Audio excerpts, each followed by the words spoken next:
Well, I got another letter from my mom today, Herb. Oh, that's nice. She wants to know when I'm going to settle down and make her a grand penguin. What are you going to tell her, Don? Well, that I'm too young to settle down. I want to spread my flippers. I want to say yes to life. Guess that's easier than telling her you can't meet any girls. Well, at this point, I'd settle for a female penguin. How about settling for Beakman? Always a good idea. Fact. Snakes sleep with their eyes open because they don't have eyelids. I'm Beakman, and you've just broken into Beakman's World.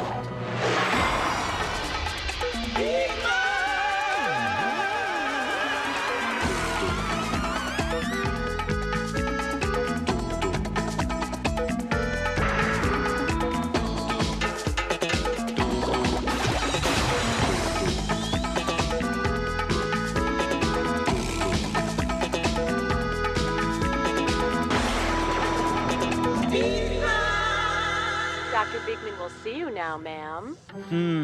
I see. So you have trouble expressing emotions. Yes, I do. Hey, Beakman, time to start. I'll be right there. All right, well, our session's over. Same time next week. Mannequin depressive. That'll be $100, Doctor. Hello, Josie. Lester? I got a letter here from San Diego. Oh, great. Oh, that's on the planet California. What? It's from Lisa Chesbro, and she says, Dear Beakman, why do scientists use microscopes? Oh, microscopes. What a magnificent topic. Well, Lisa, scientists use microscopes to make small things appear larger and easier to see. Small things larger. Wonder if that'd help my paycheck. They haven't invented one that powerful yet, Lester. But they have invented microscopes that have helped us unravel some of nature's smallest and biggest mysteries. Well, how do microscopes work? You know, I think we should get that straight from the horse's mouth. Yes, the man who discovered the principle of the compound microscope more than 400 years ago. I'm talking about that semi-legendary Dutch spectacle maker, Mr. Zacharias Janssen. Dag, hello, I'm Dutch, and it's a treat to be here. You know, over the years, I've been sort of a forgotten man. I mean, I came up with the compound microscope, but everyone credits Anton von Leeuwenhoek. And that's the last I'll say about Leeuwenhoek. And I won't bring it up again. Nope. You won't catch me talking about Leeuwenhoek this or Leeuwenhoek that. No, sorry, Hans. So, how does a microscope work, Zach? Oh, yeah, my baby, yeah. Well, basically, what I did was to line up two lenses to make small things look bigger. Now, this first lens is what I like to call the objective lens. What it does is blow up the image of what you're trying to see, just like a magnifying glass. There, good, good. What I did that Leeuwenhoek didn't do was add a second lens, an ocular lens. And this lens is used to make bigger the picture that the first lens already made bigger in the first place. Hence the term compound microscope. You know Hoek never came up with that one, huh? Leeuwenhoek? I told you not to mention that name, Leeuwenhoek. Leeuwenhoek is Inside a microscope, there are lenses that magnify what we see. Here's how it works. Light is bouncing off this bug just like it bounces off everything we see. And it goes off in all directions. When light bounces off the bug, it passes through these lenses. The light rays are bent and they crisscross, like this. Once the light rays cross, they continue moving up to this set of lenses. These lenses bend the light together so that the rays meet at our eye. Our eye follows the widened angle of the light rays to see an enlarged image of the bug. Cool, no? Oh, yes. This is pond water. So? This eyedropper contains more creatures than all the zoos in the entire world. Let's check out a single drop of it under the microscope. All right, there we go. Lester, Check it out. Whoa! Hello. There's a party going on. Pond water is teeming with the smallest critters in the world. One-celled little geezers called protozoa. These are the most famous ones, amoebas. Look out, it's the Paramecia Winter Nationals, and those babies are built for speed. Uh-oh, we've got a major collision on turn number 7. This is anybody's race. Behold the rotifer, one of nature's most unusual-looking creatures. Unusual? That's a freak show. I mean, you look up ridiculous in a dictionary, there's got to be a picture of a rotifer. Nice talk from a guy in a rat suit. Who said that? Rotifers are not only tiny, they're very sensitive. You know, there's hundreds of things you see every day that are totally amazing when you look at them under a microscope. What do you think that is right there, Lester? A map of the LA freeway system? No, it's recycled paper. Those fibers are cellulose from wood pulp. Now here's an original. There's not another one like it anywhere else in the world. It's a fingerprint. Here, check this one out. Whoa! I saw that thing destroy Tokyo on The Late Show. Actually, it's a little critter that lives in pond water. It's smaller than a grain of sand. You can see its digestive system, its heart beating. You can even see its eye. This next one looks like ice cubes, doesn't it? Actually, it's table salt. Its chemical structure makes it form little crystals. Take a gander at this. That's a cockroach leg, and you thought they were creepy in their regular size. And this is what we scientists like to call belly button lint, up close and personal. Ooh, a little too up close and personal, if you ask me. Belly button lint is mostly fibers from your clothing. I wonder if nudists have belly button lint. Oh, I know this one. It's the roof of a very small house. Lester, I don't think you're getting this microscope concept. It's actually a butterfly wing. Those things that look like shingles are scales, and they can make the wing sparkle. So, Lisa Chesbro of San Diego, California, microscopes open up a new and fascinating world. They're also one of a scientist's most important tools. So that's the microscope on the microscope. Coming up next, we're going to show you how to turn your whole world upside down. Don't go away. Beakman's World will be right back. And now, back to Beakman's World. Make thyself ready. It's time to stir fry your synapses. Here he is, the Emperor of Education, the Prince of Precision, the Lola Falana of Flora and Fauna. Ooh, the one, the only, the Beakman. You sling 'em, I'll fling 'em. Let's boogie.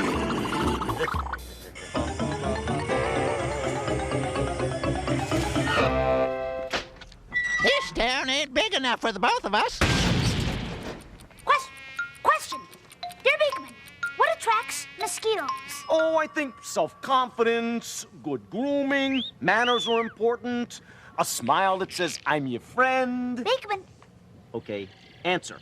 Mosquitoes are looking for blood, but we've learned that mosquitoes are twice as attracted to the color blue as they are to other colors. You see, that's why Smurfs are always walking around scratching themselves. True or false? There was once a dinosaur the size of a chicken. False. Well, then I'll have to say true. That's correct, Josie. Yes, the little fellow was called the Compsognathus, and it lived in the western part of what we now call Europe. Fast fact, a cow spends 18 hours a day chewing. Wow! That is amazing. No. What's amazing is that some yut sat out in a field with a cow and a stopwatch. And the world is a better place because he did. Next question. I got a really tough one for you, Beakman.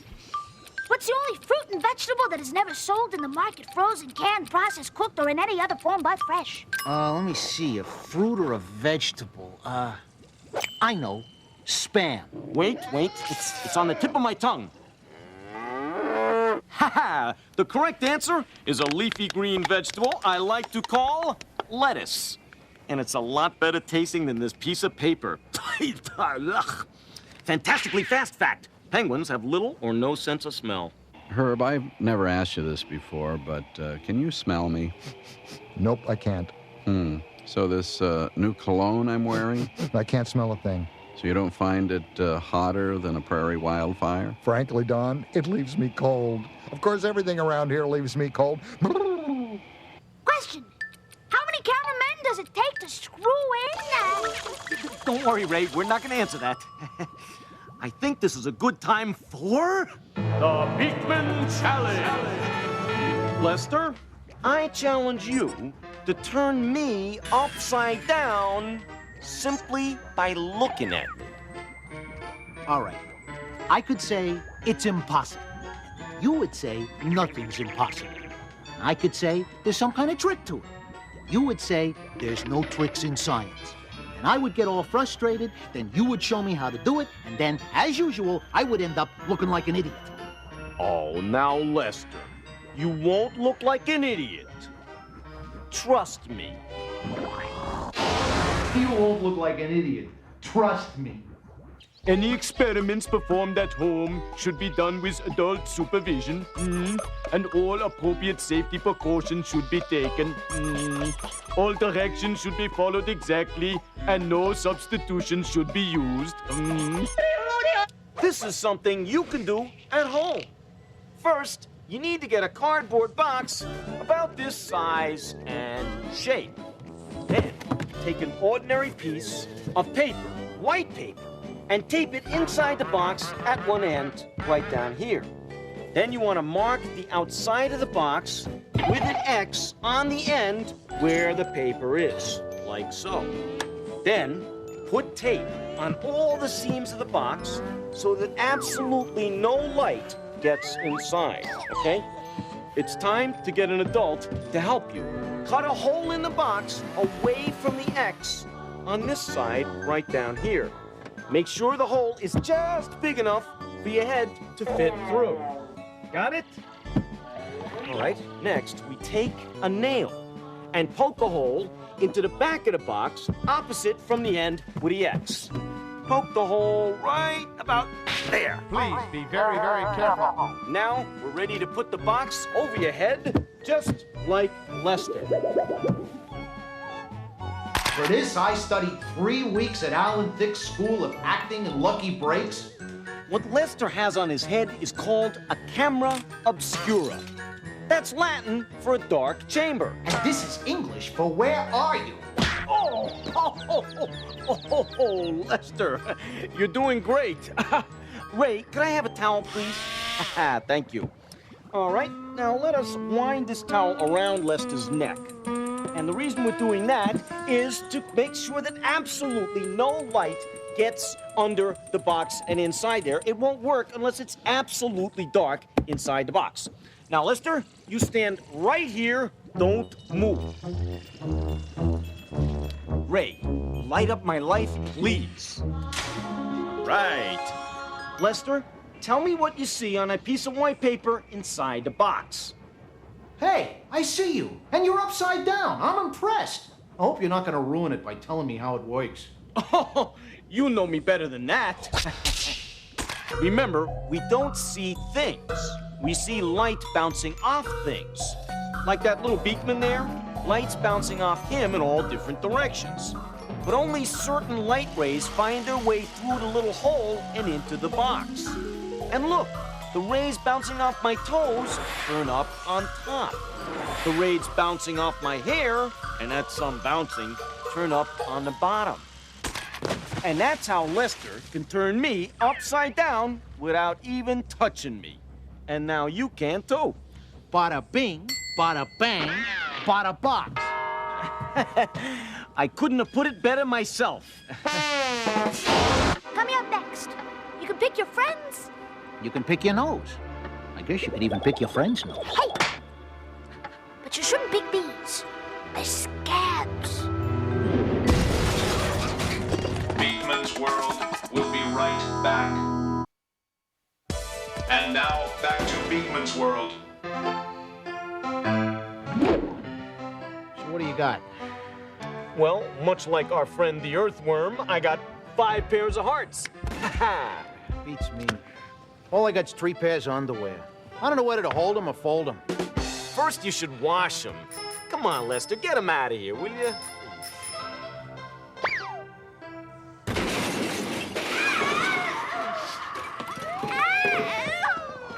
Josie, are you okay? I think so. Gee, I'm sorry, kid. All right, no time for apologies. We've got a wounded Josie here. I'm gonna need some hydrogen peroxide, some cotton balls, and a bandage. Stat. Is that stat enough for you? Yeah, that's great. Thanks, Lester. It's really important to clean an injury as quickly as possible so germs don't get in there. If you don't... Get an infection. Yeah, and that's no fun. Hydrogen peroxide does a really good job of killing germs. Hey, and don't worry, it doesn't stink.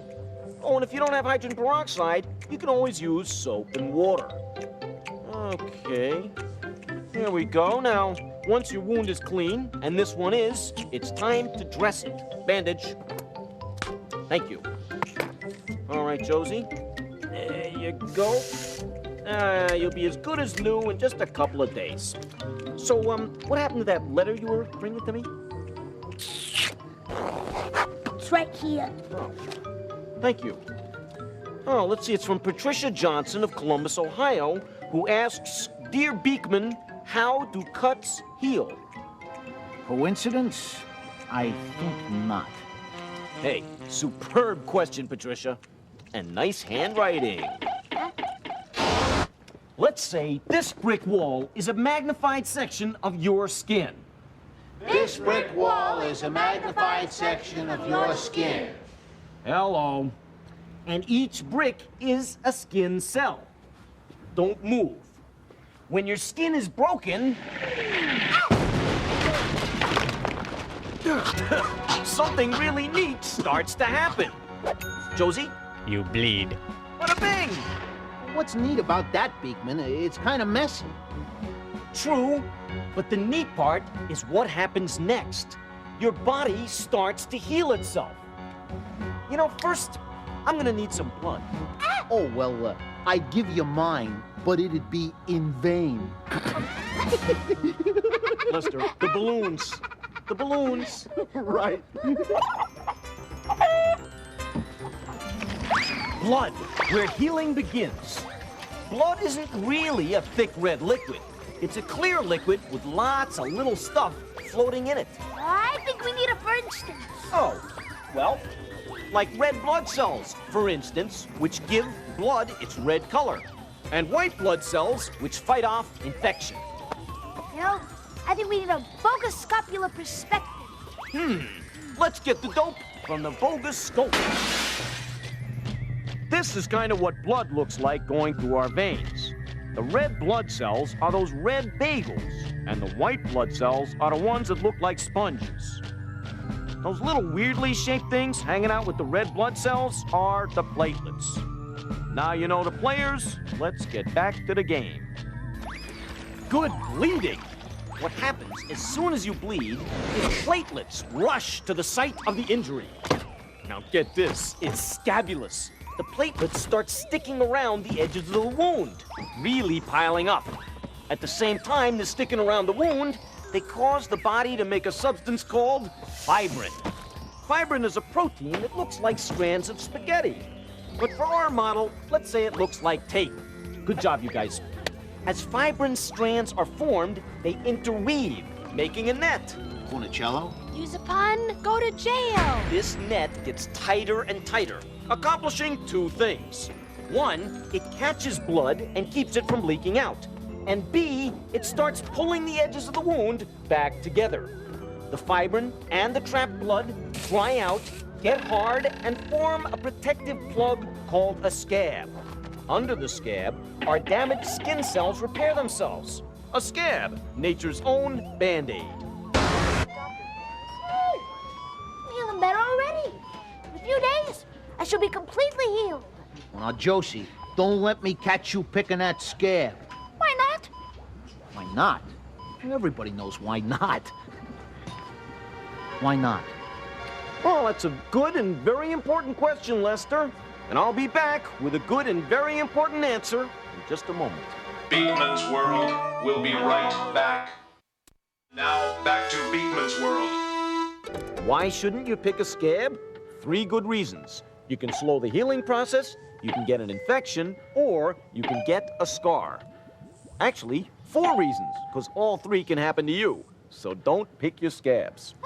Looks like you have to find a new hobby, Lester. Hey. Bonus fact, cuts on your face heal faster. Why? Because your face has more blood vessels than any other part of your body. And with that final fact, I'm history. I'm science. I'm Josie. See you next time. On Beakman's World. Gee, that was inspiring, Herb. His best show ever, Don. You think so? I do. What's on next? Well, we have our choice, As the World Melts or General Icicle. Nah, let's go watch the toaster for a while. What'll we watch? I don't know, anything that pops up.